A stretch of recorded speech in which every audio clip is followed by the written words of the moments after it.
a bright, kind, and intelligent boy whom I loved in junior high school. He was hospitalized with leukemia just before his high school entrance exams. A classmate who was jealous of him sneered,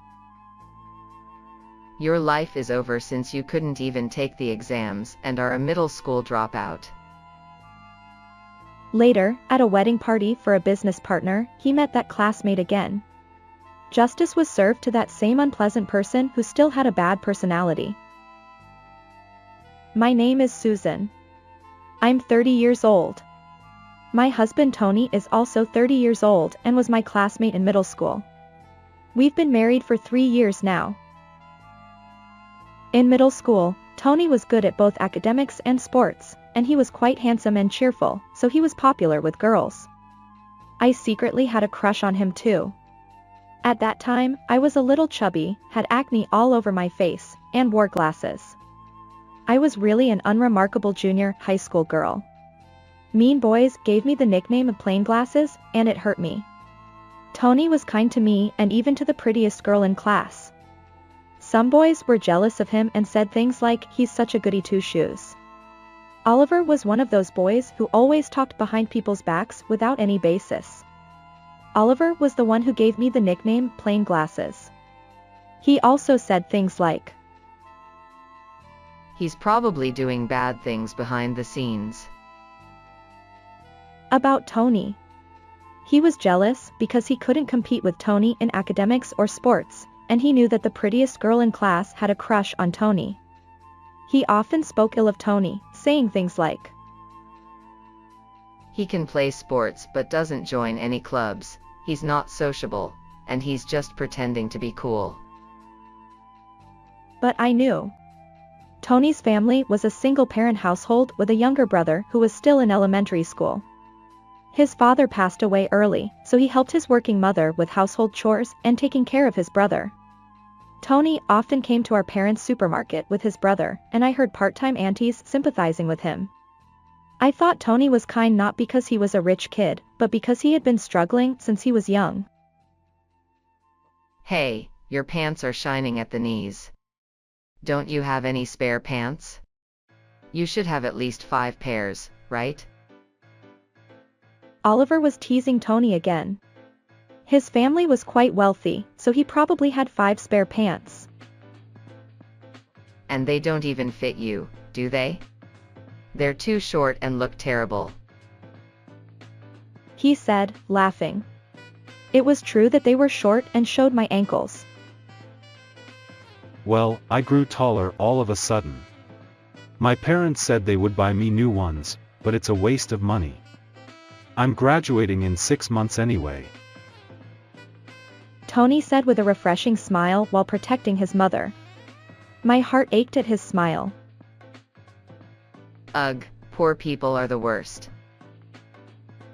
Yuri, the one who's lost everything except for being born into a rich family. I wanted to shout that out loud, but as a plain glasses-wearing girl, it was impossible for me. Tony, who always had excellent grades and was at the top of his class, had decided to attend a local public high school with a high deviation value. On the other hand, Oliver seemed to be going to a private high school where wealthy people with moderate deviation values attend. The school is famous for its high donations and is attended by many rich young ladies and gentlemen who go on to prestigious universities. As for me, I was neither of those two and had decided to attend a local commercial high school. Well, I'm just a supermarket girl.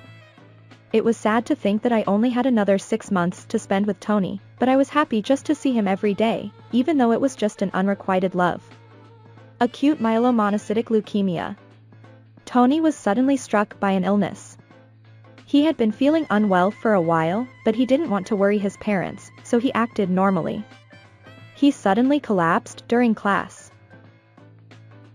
Leukemia used to be considered an incurable disease. Nowadays, it has become a curable disease with appropriate treatments such as bone marrow transplants. However, Tony had to give up on taking the high school entrance exams. I felt sorry for Tony and cried until my face was swollen. His life is over since he couldn't even take the exams and is a middle school dropout, Oliver said happily. When I heard him say that, I felt hatred towards someone for the first time in my life. The middle school teacher had told me to refrain from visiting him because his symptoms were severe. His white blood cells had decreased, and his immune system had weakened, making him highly susceptible to infections. I went to the hospital many times but turned back before reaching it. I wanted to be near Tony as much as possible. The second half of my third year in middle school passed by in a flurry. Of course, Tony was not present on graduation day. However, I heard from our homeroom teacher that Tony was going to undergo surgery after receiving bone marrow from his mother. If he received a bone marrow transplant, he would surely recover. I will definitely go see him when I can visit him. That's right. I'll switch from glasses to contact lenses for the day we can meet. I'll also go on a diet and become beautiful. I thought so and worked hard. As a high school student, I worked part-time at the supermarket my parents owned while waiting eagerly for the day I could visit Tony in the hospital.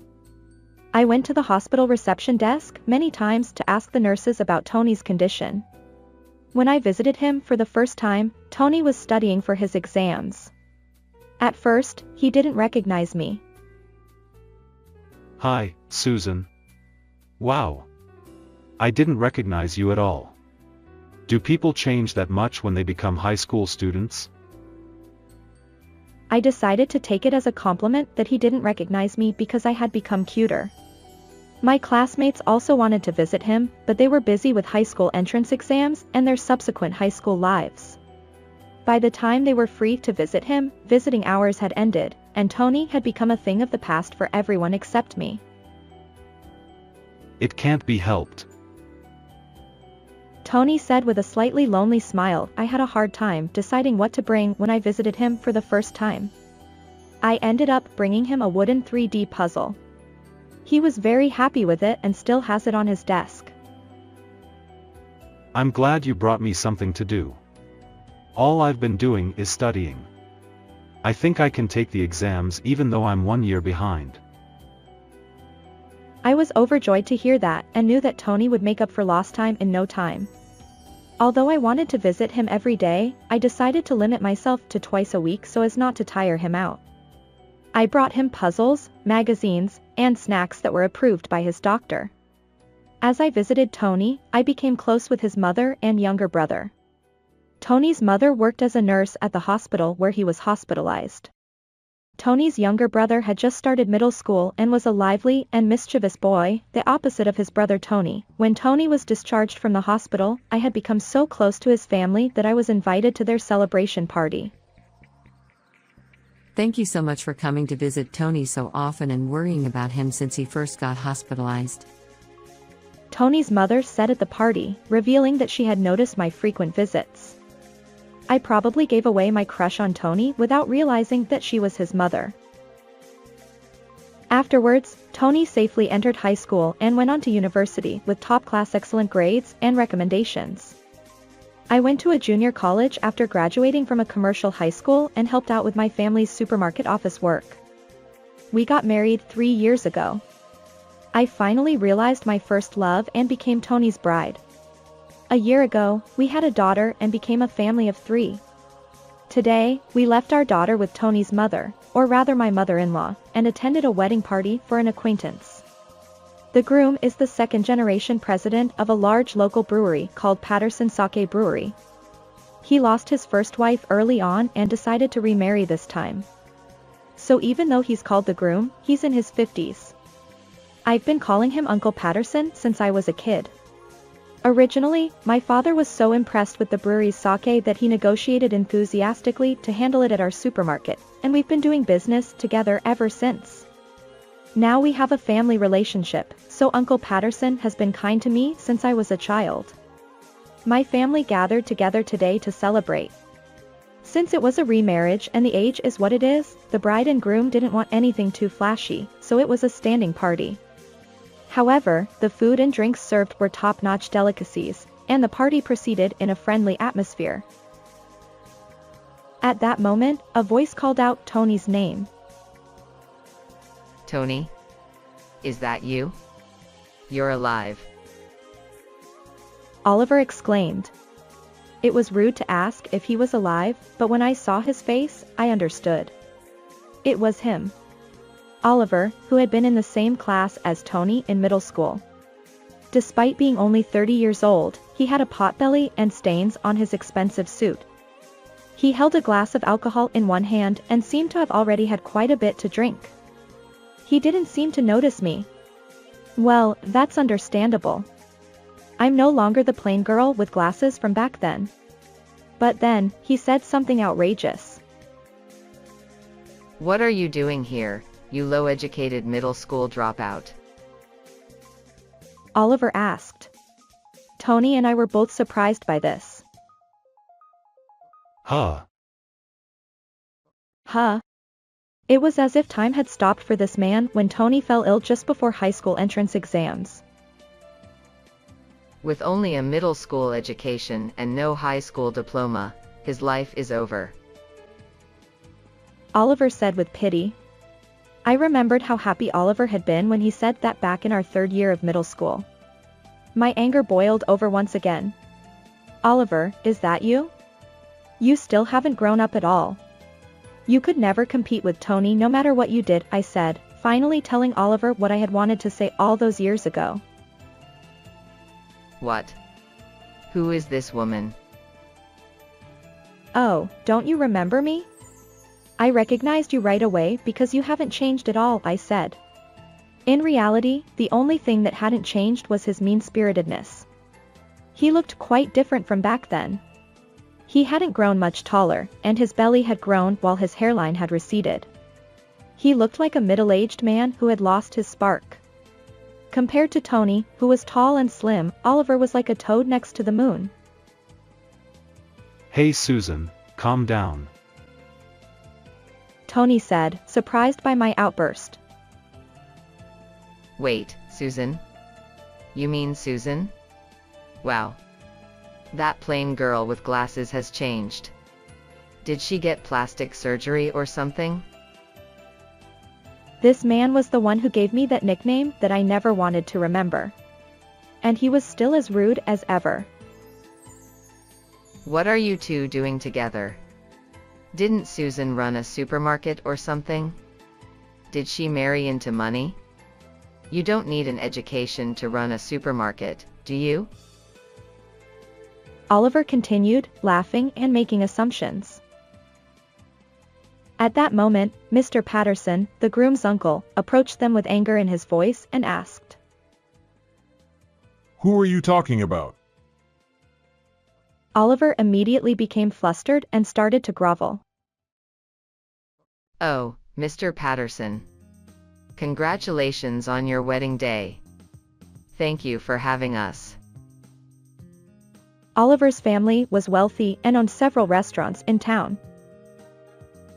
We've been serving your drinks at our restaurant, and the customers love it. It's true that foodies know what's good. Oliver said, trying to flatter Mr. Patterson. Ignoring Oliver's flattery, Mr. Patterson said, You were talking about a middle school dropout with no education who works at a supermarket, right? Oliver stammered. No. That was just a conversation between us. He probably didn't expect to be caught. Oliver was at a loss for words.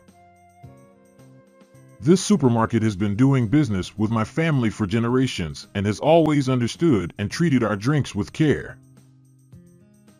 Mr. Patterson said. Oliver tilted his head in confusion, unsure of what the groom's uncle was getting at.